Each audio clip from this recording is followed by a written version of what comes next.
சாலையை கடக்கும்போது கவனக்குறைவாக செயல்பட்டதால் நிலை தடுமாறிய அரசு பேருந்து இரும்பு தடுப்புகளை உடைத்துக் கொண்டு புகுந்து இருசக்கர வாகனங்கள் மீது மோதிய விபத்தில் விவசாயி உயிரிழந்தார்.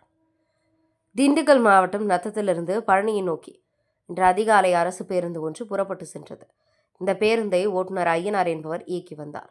இன்று காலை பேருந்து பழனி அருகே உள்ள சத்திரப்பட்டி பஸ் ஸ்டாண்ட் பகுதிக்கு சென்றபோது சாலையின் மையப்பகுதியில் வைக்கப்பட்டிருந்த இரும்பு தடுப்பு அருகே சிந்தலவாடம்பட்டியை சேர்ந்த விவசாயி பாலசுப்ரமணி என்பவர் சாலையை கடப்பதற்காக தனது இருசக்கர வாகனத்தில் காத்து நின்று கொண்டிருந்தார்.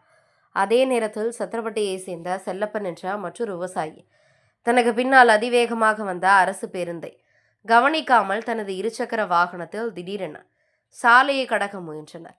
இதனால் செல்லப்பன் வாகனம் மீது பேருந்து நேரடியாக மோதுவதை தவிர்க்கும் பொருட்டு ஓட்டுநர் ஐயனார் பேருந்தை அதிரடியாக கட்டுப்படுத்த முயற்சி மேற்கொண்டார். ஆனால் ஓட்டுநரின் கட்டுப்பாட்டை இழந்த பேருந்து வேகத்தில் நிலை தடுமாறி சாலையின் மையப்பகுதியில் இருந்த சென்டர் மீடியன் மீது மோதியது.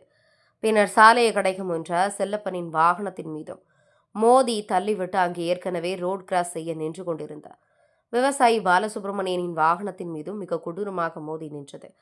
இந்த மோதலில் தலையில் பலத்த காயமடைந்த விவசாயி பாலசுப்ரமணி சம்பவ இடத்திலேயே பரிதாபமாக உயிரிழந்தார். விபத்து ஏற்படுவதற்கு காரணமாக அமைந்த செல்லப்பன் அதிர்ஷ்டவசமாக காயங்களுடன் உயிர் தப்பினார். அவர் மீட்கப்பட்டு தற்போது மருத்துவமனையில் அனுமதிக்கப்பட்டார். இச்சம்பவம் குறித்து சத்திரப்பட்டி காவல்துறையினர் வழக்கு பதிவு செய்து விபத்து நடந்த நொடியின் பதற வைக்கும் சிசிடிவி காட்சிகளின் அடிப்படையில் தீவிர விசாரணை மேற்கொண்டு வருகின்றனர்.